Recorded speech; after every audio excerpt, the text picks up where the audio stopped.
Seguimos con problemas de fuerza y equilibrio. En este caso nos dicen una partícula de masa m se mueve en línea recta, su posición en función del tiempo viene dado por x de t, a, b, seno de bt, a y b constante, escribir las ecuaciones correspondientes a la cantidad de movimiento y a la fuerza aceleradora en función del tiempo. Bueno, cantidad de movimiento después van a ver que es masa por velocidad. Velocidad es de x de t, como tienen x de t simplemente se deriva. Aceleración de b de t, pero b es de x de t, así que tienen que derivar con respecto a t de x de t, que sería ab coseno, y fuerzas multiplican por la masa la aceleración y ya. A ver, aquí tenemos un bloque de masa 5 kilogramos, se lanza hacia arriba sobre un plano inclinado 30 grados con una velocidad inicial de 3 metros por segundo. Es decir, esto está a 30 grados, quiere decir que esto es 60. El coeficiente de rozamiento cinético es 0,3. ¿Hasta qué punto el plano inclinado llegará antes de llegar al reposo? Bueno, esto es sencillo. Sobre el eje del plano tendríamos la fuerza de fricción, la componente del peso, que sería esta componente. Eso sería masa por aceleración. De aquí despejan A. Y la fuerza de fricción es μk por n. Entonces hallan A igual a 0,76 G. G es constante, por tanto A constante. Te podemos usar velocidad final al cuadrado igual velocidad inicial al cuadrado más 2 veces a x, donde la velocidad final es 0, porque cuando va subiendo llega a un punto que ya se para, alcanza el reposo, y ese nos daría entonces x, despejan x.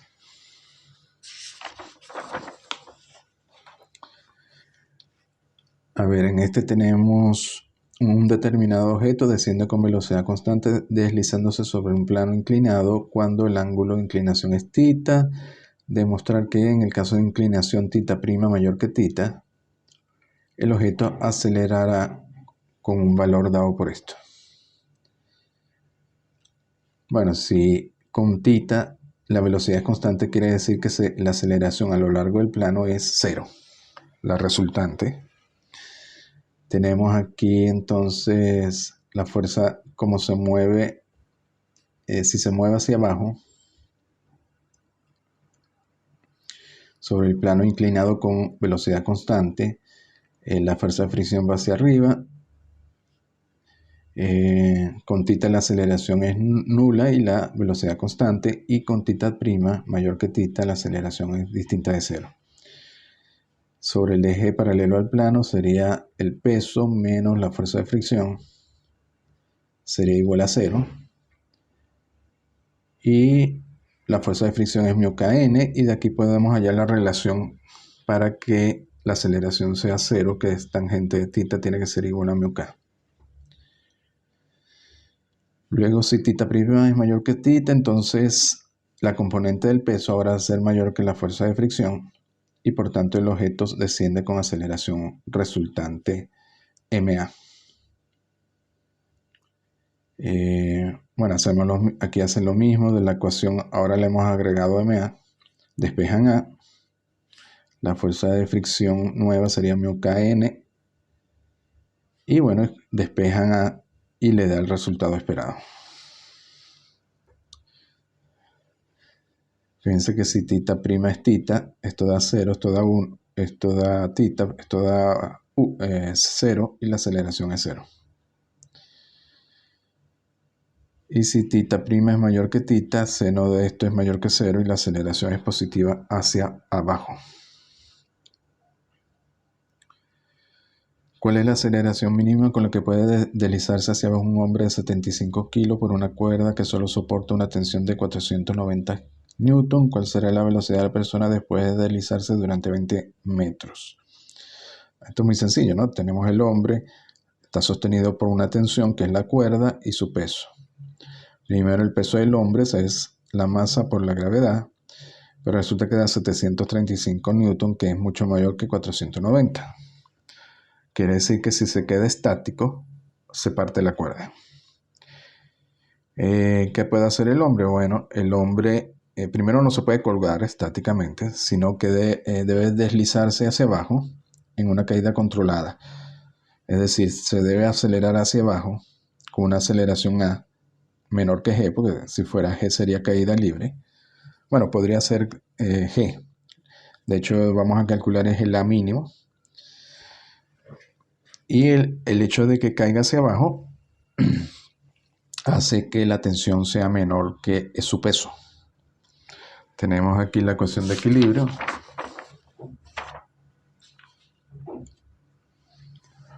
Tenemos la tensión entonces M por G menos A. O sea, aquí ya vemos que si A es positiva hacia abajo, la tensión puede ser menor que mg. Sabemos que la tensión máxima es 490. Aquí A va restando y si T es máxima quiere decir que A debe ser mínima. Es decir, vamos a calcular la aceleración mínima con T 490. Bueno, aquí ponen 490, despejan A y nos da la aceleración mínima. Sí, la aceleración puede ser mayor que esto. Y con A constante, bueno, ya la velocidad final usan la fórmula con aceleración uniformemente acelerada y ya obtienen la velocidad.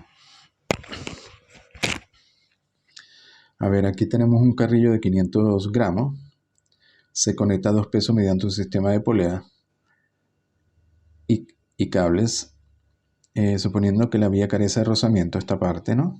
Hallar el valor de la aceleración y cuál es la tensión en el cable. Bueno, tenemos el carrillo este M, dos masas, M1 y M2. Bueno, suponemos primero que como este es 200 gramos y este es 100, este va hacia abajo,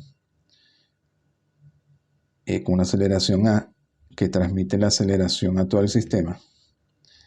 Este va hacia arriba con aceleración A y el carrillo se mueve hacia la izquierda con aceleración A. Hacen el diagrama del carrillo T1, T2. Bueno, estas tensiones son distintas porque están interrumpidas por este cuerpo, ¿no? Esta tiene que ser igual a esta y esta igual a esta, pero estas dos pueden ser distintas.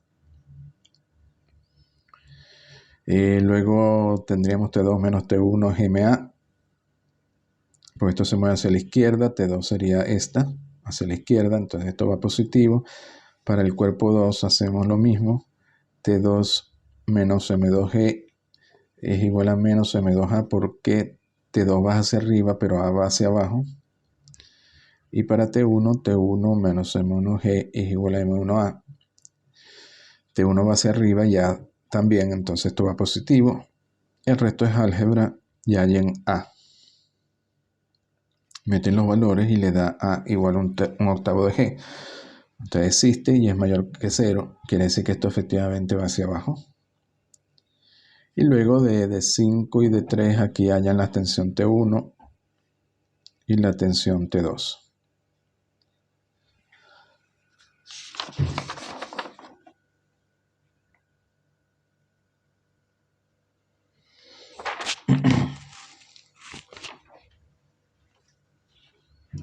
A ver, aquí tenemos otro problema. Nos dicen el sistema de poleas indicado. M1 100, M2 200 y M3 300, despreciando el roce y las masas de las poleas y de las cuerdas, ¿cuál es la aceleración A2 de M3?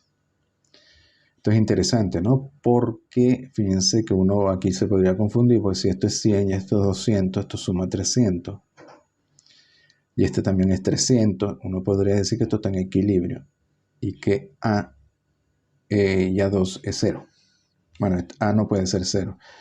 Ahora, porque eso no se, vamos a ver que eso no se cumple, porque M1 y M2 respecto a esta polea están en movimiento y eso afecta la tensión en esta cuerda y por tanto afecta esta tensión también. Al final sí hay un movimiento tanto de M1 y M2 respecto a esta polea como de M3 respecto a la polea 2. Es decir, esta polea y M3 no están en equilibrio. Bueno, trabajan con la polea 1, tienen la tensión T, esta T1, T2. Bueno, aquí como es una polea, T1 va a ser igual a T2. Para la masa 2 lo mismo. Para la masa 2 aquí sería T2 menos M2G es igual a, porque estaba hacia arriba, menos M2A.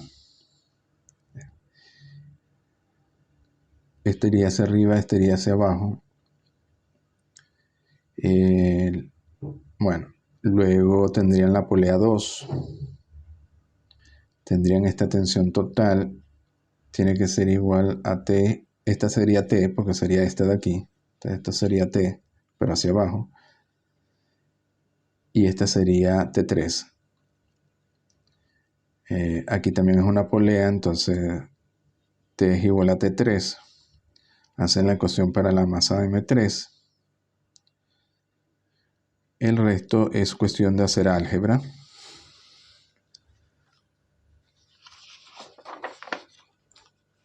Y después de un poco de álgebra llegan a en función de M1 y M2. Luego llegan a T. Y luego es cuestión de sustituir los valores. Te daría 266,7. Luego hallan T igual a, como tienen esta ecuación en T, de aquí pueden hallar a 2. Y de aquí hallan A. Entonces efectivamente, tanto A como A2, bueno, A tenía que ser distinta de 0, porque esta se tiene que mover, y esta también, con respecto a esta polea, pues son masas distintas, pero M3 también se está moviendo, porque esta tensión no es exactamente M1 más M2.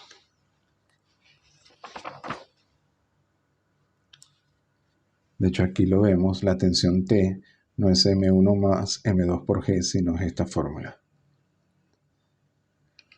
Y para esto hay un método alternativo más corto, que es usar el hecho de que, bueno, ya habíamos visto que si tenemos un cuerpo colgado de una cuerda, el peso lo sostiene la tensión, pero si el cuerpo está acelerado hacia arriba o hacia abajo, la tensión en la cuerda ya no es mg, sino que es mg más o menos ma.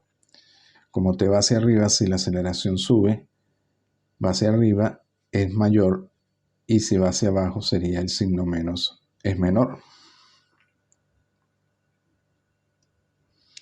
Entonces este MA lo podemos ver como un ajuste en la tensión por el movimiento relativo de los cuerpos. Bueno, vamos a aplicar esto a la polea 1, donde tenemos M1 y M2. ¿Y qué vamos a ajustar? Bueno, si estuvieran estáticas, sería M1 más M2 por G. Pero como se está moviendo respecto a la polea, hay que ajustarlas, ¿no? Primero vemos que M1 se mueve hacia arriba, mientras que M2 se mueve hacia abajo. Es decir, con respecto a la tensión, esta es A positiva y esta es A negativa. Entonces, ¿cómo quedaría la tensión? Quedaría M1G más M2G más M1A menos M2A.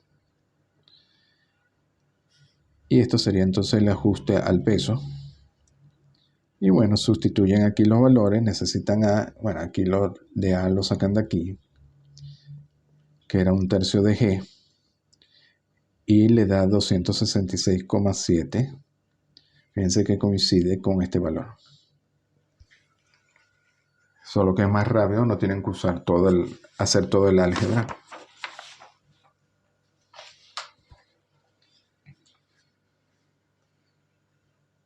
A ver, en este es parecido, tenemos despreciando el rozamiento, hallar el valor de la aceleración y la tensión de la cuerda.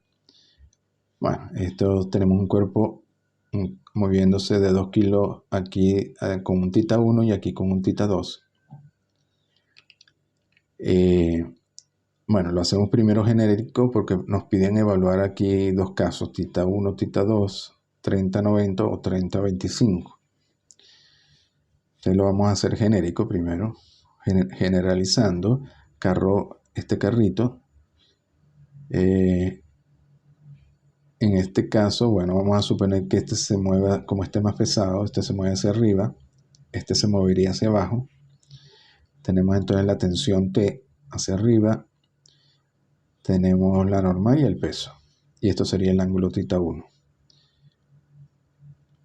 Bueno, aquí es cuestión de hacer su ecuación de equilibrio, Para el carro 2 hacemos lo mismo. Esta tensión tiene que ser igual a esto porque pasa por la polea. Y este ángulo ahora es θ2. Y la aceleración va hacia abajo. Entonces aquí este término va negativo. Luego vemos que las aceleraciones son únicas porque todo el sistema al estar tenso se mueve con la misma aceleración. Y bueno, hallan t. Y luego igualan, bueno, aquí hacen el álgebra y al final obtienen A en función de θ1, θ2, M1 y M2. Y luego el resto sería sustituir aquí que si θ1 es 30, θ2 90, obtenemos A y luego T lo tenemos de aquí de 3. Y si θ1 es 30 y 25 hacen lo mismo. Bueno, si θ2 es 90, esto sería así, un plano inclinado. Y fíjense que, bueno, la tensión tendría que ser mayor. Bueno, seguimos en el próximo vídeo.